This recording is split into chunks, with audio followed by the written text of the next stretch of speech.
Yes. Welcome. Greetings, petty people. And dangerous misinformation spreaders. Welcome to another episode of Dangerous Misinformation. Hope you're spreading it, hope you're living by it, and hope you're having a good week. Thank you for being here. If you haven't yet, actually, if you're listening to this, okay? If you are listening on a podcast app, thank you. But there's a link in the description to view the video episode. So maybe you want to come see my pasty face, or maybe you just want to help me out with some YouTube streams because, money.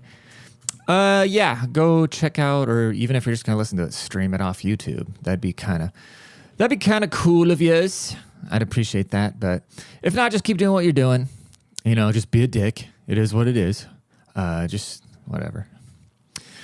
Go check out my book, The Petty Principles. I'm working on the second one right now. If you have not picked up a copy of that, that'll be in the link in the description as well. But I'm just going to put, instead of spamming with a million links, I'm just going to put the link to my link tree in there.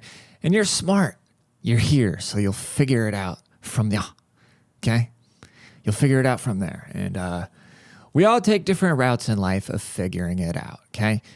The term figuring it out, we like to project our, quote, figuring it out on other people.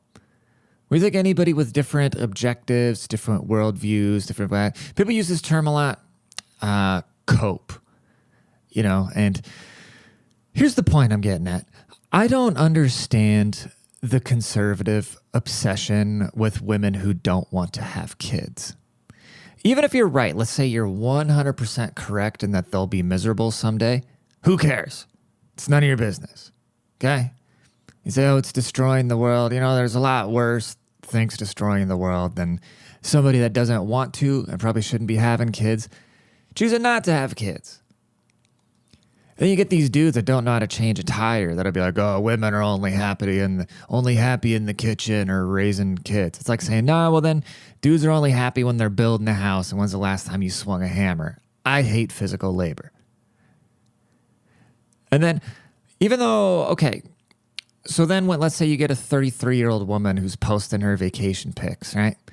Then you get the parents going, look, she's just coping with how miserable she is with the decisions she's made. So if you had kids at like 24, right, and you missed the whole having money and doing stuff in your 30s and doing stuff in your 20s and being able to develop yourself and work on yourself and make sure that you are a fully rounded person before bringing more people into the world, right? So if you're posting all these pictures of your kids doing all this stuff, are you coping? And I know that there's a slight difference, okay? Because a lot of times parents won't post pictures with their kids and be like, you need to all have kids. Look how happy I am with my kids. But they're implying that, right? It's kind of like when the couple that posts way too many pictures together, there's something weird going on, right? But, think about it. The stereotypical happy family, the family that posts every move that they're doing, like the Facebook family. That family's fucked up, and that mom kind of regrets having the kids because she's looking for validation that she did the right thing. Maybe she wants to be out there turning up, getting stuffed at the club. You never know. Some of the weirdest moments of my life have been with married women that have kids. They live with regrets, So it's like I would rather, even though my goal is to be 40 with millions of dollars, than find a very mature 25-year-old, and then so we can date for another 2-3 years and then have kids. Maybe I just started looking at 38 because I want to have kids by 40. I used to say 35, but, if a dude's 30s are like a girl's early 20s in a way, because that's when, people start kind of taking you more serious and doors just kind of start opening for you. Because a guy in his 20s, everybody knows, is just a fucking idiot. No offense. We've all been there. If you're a guy in your 20s, listen to this. you're a fucking idiot. You don't know shit. And a 40-year-old can say that about me, you know, like there's things you learn. I mean, obviously with time you learn stuff. And the only way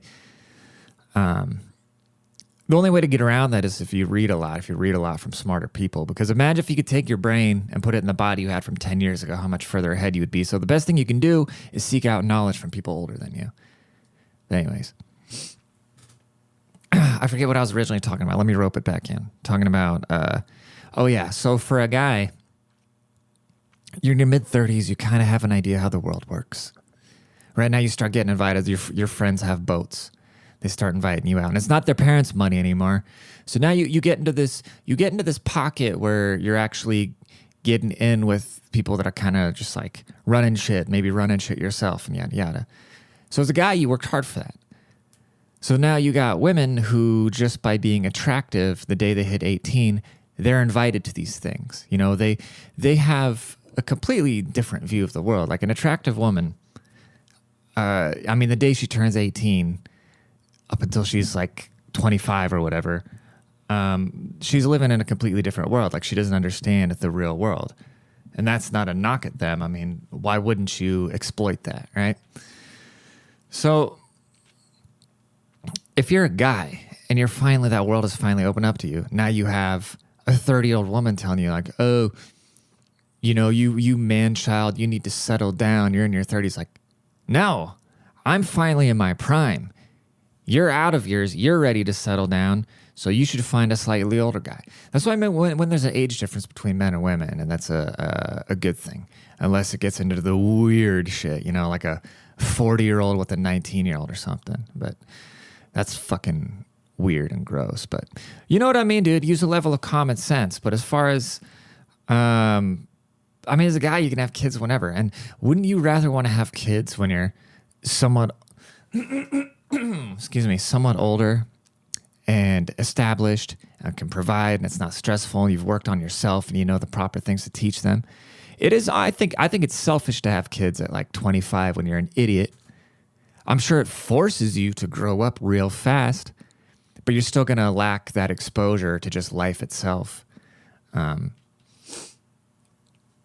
sorry, I'm a little stuffy, dude. A little stuffy. Hope I'm not like mucusing away in the microphone. But anyways, you guys hear that Obama's gay and smokes crack? And of course, the media coverage wants to say nothing about it. I mean, personally, I don't believe it at all. Well, I don't know. Even if Obama is gay and smokes crack, who cares? I don't. I mean, they should cover it. So I posted a thing on my story about, and this is kind of crazy just to show the double standard and how much the government is colluding with free speech at this point. I mean, I have proof. I have emails, okay? And it doesn't take a genius to put two and two together.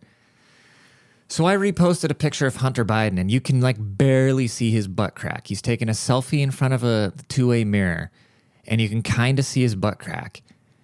And then the caption said, you know, Hunter Biden caught using money for blowing hookers or whatever. And so somebody else posted this in a meme format. I reshared it to my story, and I said, legend. So this was back in March when I shared this. Then in August, I get a strike on my Instagram saying,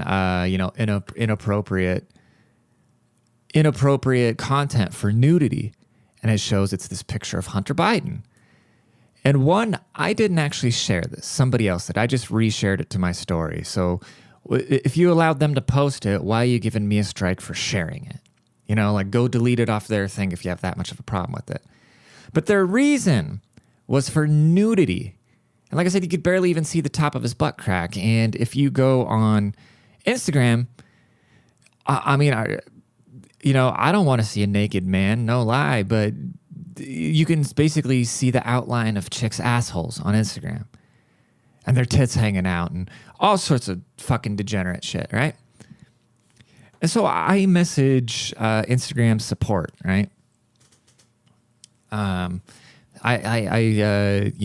done enough volume to where I have access to the Meta Business Center, so I can actually get a real person to talk to me. And so I messaged them saying, hey, because what they did is now none of my stuff shows in the Discover feed. You can't search for me.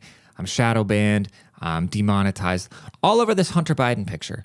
When you go and you look at the things in your account status, I can't go live until like November 17th or something like that. So they basically struck down all my privies, right?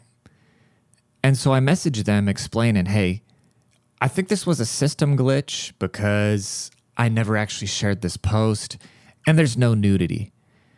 And so I get a real person and the real person says, okay, can you send me your account info, blah, blah, blah. So I send that all, everything's cordial.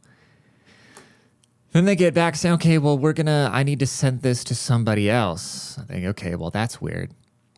And then they say, oh, well, unfortunately, we can't help you. The department that deals with these things, they have their own oversight committee. And it's been over a month now since this thing's been in review. And I say, okay, well, can we expedite this so they can review it and realize it's a system glitch? Oh, no, we can't do this, blah, blah, blah, blah, blah, blah, blah. So I go back and forth with them with a bunch of messages and I think at a certain point they turned me over to AI. They're probably just like, all right, fuck, I'm not dealing with this. But so here's the last message I got from them. And then I explained it to them. I don't know how else. I mean, these people are smart, maybe. But I explained it to them a million times that I didn't actually post it. And the thing wasn't even visible on my story for months. Okay? But then you have all these things floating around about how the Biden White House has basically told, like when the Hunter Biden laptop thing happened and whatnot, they've told the social media companies anything that makes the Biden admin look bad, they need to take it away or they're going to be punished or something, right? So basically, there was no nudity, right? I reshared somebody else's post, but I'm still struck down because I shared a inappropriate picture of Hunter Biden, I guess. And so the very last message I get, and this is after like the 9th one where I'm explaining this to them that makes no sense. They say, hi, Rodney, thank you for getting back to us. Meta recognizes how important it is for Facebook, Instagram to be a place where people feel empowered to communicate. And we take our role seriously in keeping abuse off the service. That's why we developed standards for what is and what isn't allowed on our platforms. These standards are based on feedback from people and the advice of experts in fields such as technology, public safety, and human rights, and the government. Also, to ensure that everyone's voice is valued, we take great care to create standards that include different views and beliefs, especially from people in communities who might otherwise be overlooked or marginalized. Yes, Hunter Biden is very marginalized.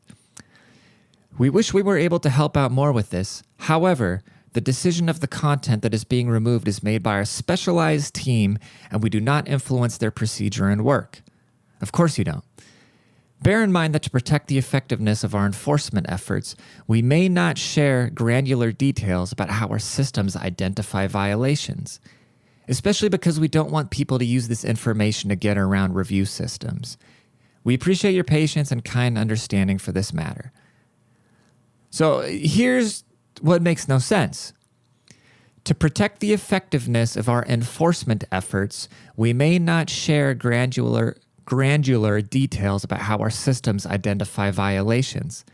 So you have rules that you don't tell the public are rules. So you don't know if you're breaking them, but if you're breaking them, you're going to get punished. What other logical explanation could there be besides the fact that the White House has told Meta that they cannot allow propaganda about the Biden family? There was no nudity in this post, right? And it was months after it was visible. So they came back and said, okay, so anybody talking shit about the Bidens, go down and, said, we'll now close this ticket. Please do not hesitate to contest again for future inquiries. Yeah, bullshit, dude. So this is what I said. This is how I clapped back at him.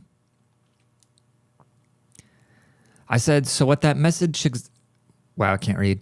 So what that message suggests is Instagram will enforce rules that are not made out to the public and will retroactively strike posts that aren't there anymore on accounts somebody may deem offensive, although it operates within the guidelines made available.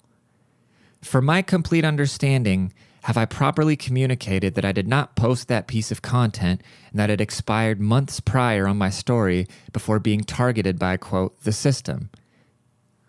And then I got no response. And they're finally like, all right, yeah, fuck this guy. Banana Republic, dude. We live in a two-tier system where you got to be the world's biggest moron at this point to not be a liberal, because you just get away with anything. It's the same way. I mean, they're blackballing the fuck out of Robert F. Kennedy because he could win the primaries, but they're just gonna the Biden admin. They can fill up the primaries with way more delegates just to basically hand Joe Biden the nomination. Yeah, I don't know, man. It's just crazy. Also, you guys see that Biden is ordering. Well, he already ordered the border barriers to be taken down along Texas. So the Border Patrol, they put these like floating barriers and shit in the rivers and, you know, containers and stuff like that to block the borders. Then the federal government orders them to remove them. Why? What is the goal here? Like, why are we letting more people in? We already have a fucking border crisis and we have so many homeless people. Why aren't we dealing with the homeless crisis at home before letting in more people? And why don't we stop foreigners from buying up all the land and then renting out our own, a bunch of rich Chinese and Indian people and whatnot are buying up all the properties and then renting them out at astronomical prices so nobody can afford them. And then we have all these homeless people who can't afford even the basics. And now we're saying, okay, let's let more people in and put them on the welfare system. How does that make sense, dude? The complete level of incompetence is mind-blowing. I don't even know if it's incompetence. I just think it's more sheltering. Sheltering and being out of touch with the world. That's at least conservatives. I mean, conservatives are out of touch too, and they don't give a fuck about anybody. But at least they admit it. At least they say, okay, we're not going to help anybody out, but we're also not going to try to make anybody's life harder. The Democrats wrap their evil ass motives. They wrap them in rainbows and BLM shirts, and then they pretend like they give a fuck about anybody, dude. It's crazy. All right. We're nearing in on the end here, I think. I guess one thing I have noticed, right? I was sticking up for women earlier. Now I got to kind of shit on them a little bit, naturally. I'm just kidding. You hear, like I've had plenty of, like in the corporate world, I had plenty of female bosses. Some of them were good. Some of them were terrible. Same thing as male bosses, right? But then women in the workforce, they have this thing where they think, oh, if I were a man, people wouldn't speak to me like this. I got news for you. If you were a guy, it would be worse. Like, when you're a man and you come into a new leadership role, everybody the first month at least is there to test you. They're trying to say, okay, is this guy worthy of leading us? In the male world, respect is earned. It is never just given. Nobody gives a fuck about a title. But so you get these women they hire into companies, then they get a title and they just expect, oh, because I have this title, everybody's supposed to bow down and kiss my feet. And then when people don't, because respect needs to be earned, they go, oh, well, it's because I'm a woman. No, it's not because you're a woman. They say, oh, you wouldn't say those things to me if I were a man. People would be saying a lot worse things. Because the natural male inclination is to be nicer to you because you are a woman, but you still have to earn that same respect. You know what I'm saying? That's like my old job. This chick came in, they called her the Black Widow. And she came in just wanting to, oh, I'm the new sheriff in town, cracking whips, blah, blah, blah. And she had this big like feminist regime. Long story short, the place closed up and moved to Alabama because it was doing so bad. It was so in the red because nobody's just like, I'm not just going to work a bunch of overtime because this bitch is telling me I have to. I don't have to do that. Where before the prior GM, he was just like a big dude, you know, who could have kicked anybody's ass, but he never asserted himself like that. And he always took the blame for everything. And he made you want to work for him. He made you respect him. Made you respect and like him, so you would want to put that output out for him. And so, yeah, dude, I think women just have this skewed perception that if they were men, people wouldn't talk to them in certain ways. And let me tell you, most of y'all, if you were a guy, you'd be hearing a lot worse shit than you are. People are taking it easy on you because you are a female 99% of the time. But anyways, that is 20 minutes because we like to keep these episodes nice and short. And I appreciate y'all. Please tell somebody. Please leave a rating. Please spread the podcast, okay? Go share it on your Instagram story. Tag me in it. I'll repost you. I'll refollow you, all that stuff. So, come hang out. Leave a rating. Go watch on YouTube. Like the video. And y'all take care of yourselves. Deuces.